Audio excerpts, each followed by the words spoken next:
Good morning, everybody. Today, since I'm feeling summer, I want to start reading a little bit of summer books to you guys. And we're almost there. It's almost summer. I want to read today's Peanuts, Snoopy and Woodstock's Great Adventure by Charles M. Schulz.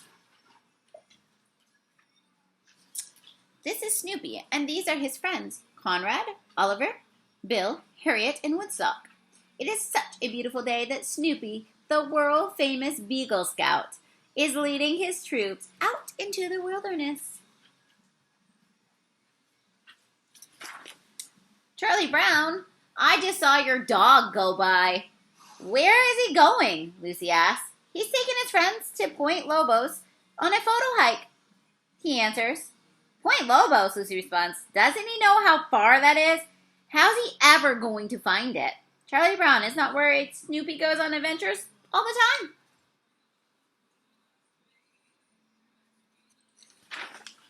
All right, troops, Snoopy calls out. Let's have an equipment check. Bill, what did you bring? Bill chirps excitedly. A compass, Snoopy says, surprised. You think we're going to get lost? Woodstock, what did you bring? Woodstock holds up some rain gear. Rain gear? Good grief. It isn't going to rain.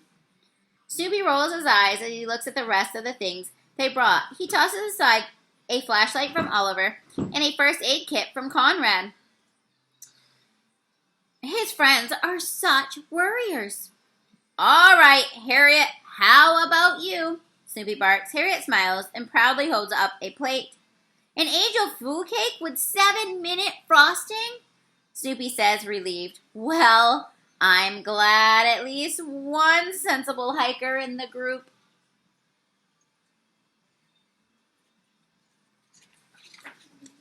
Before they set out, Snoopy makes sure all the scouts have their cameras. Good, he says. Snoopy gestures to the forest ahead of them. Now, on today's photo hike, you'll get to take some beautiful and maybe some unusual pictures. But when Snoopy turns around, the scouts were just taking photos with each other. Not of yourselves, says Snoopy. He turns and leads the group onto the path with a sign.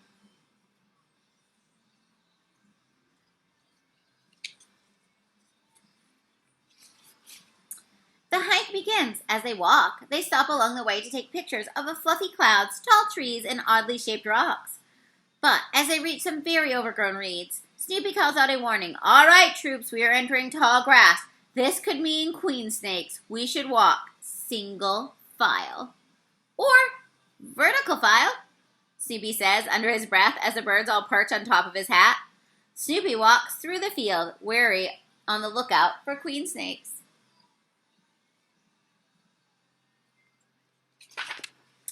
Once they've cleared the tall grass, Snoopy lets the birds back down onto the path. Luckily, they didn't run into any snakes, but now the ground is bumpy and the scouts are getting tired. Hiking is hard work. Oliver trips a question. A walking stick? Asks Snoopy. You're right, we all should have walking sticks. Oliver volunteers to gather walking sticks for everyone. But when Oliver returns with the sticks, there's just one problem. They're all bird-sized. This is not so helpful, thinks Snoopy as they continue to walk on the trail.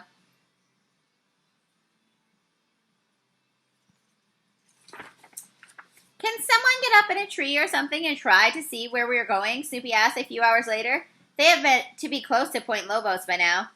Bill suddenly wonders if his compass would have been helpful after all. It's easy to get lost in the woods. Harriet, Snoopy calls on her. Get up as high as you can and tell us what you see. Harriet flies on top of the brim of Snoopy's hat to get a good look around.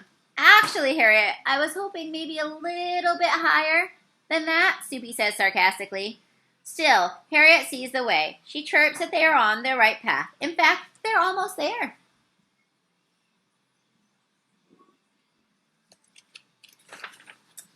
As the friends head to the final hill, Snoopy has an idea. When we get to the top, Snoopy says, panting, we'll eat the angel food cake that Harriet brought. Bill and Oliver chirp in agreement. They've really worked up an appetite. But then Conrad chirps back angrily. What? Snoopy cries. Why can't we eat the cake on the top of the hill? Conrad chirps again. Because Harriet ate it at the bottom of the hill, repeats Snoopy. Arrgh.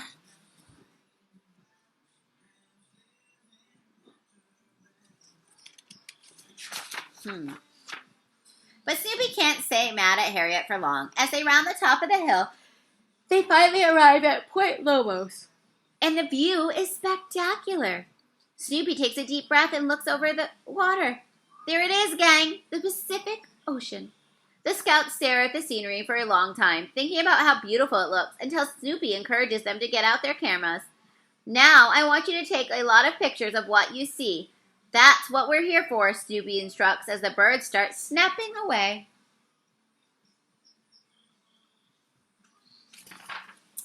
The scouts notice that there are colorful flowers going all around the cliff. Snoopy points out a pretty purple one. Bill tries to take a picture of it, but there's a bee near the flower. It's buzzing and flitting all around, and Bill can't get a good shot. Be polite, Snoopy tells Bill. Ask the bee if he minds moving. This time, it's Bill who rolls his eyes. As the sun sets and it begins to get dark, the world-famous Beagle Scout and his troop set up camp for the night. Of course, no campout is complete without marshmallows.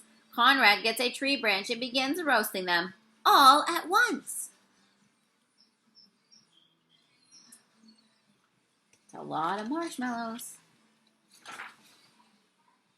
As the scouts get ready to settle in for the night, they munch on the huge pile of marshmallows and gaze at the starry sky. Look, there's a full moon tonight, Snoopy points out.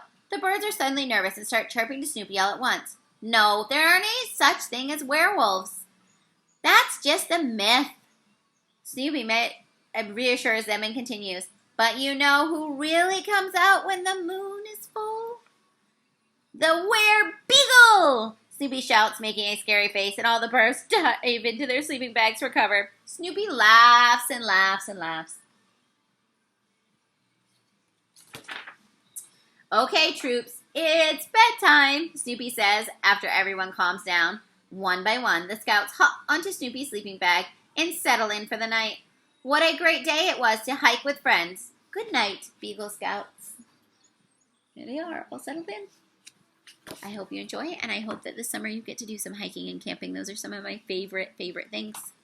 Bye, guys.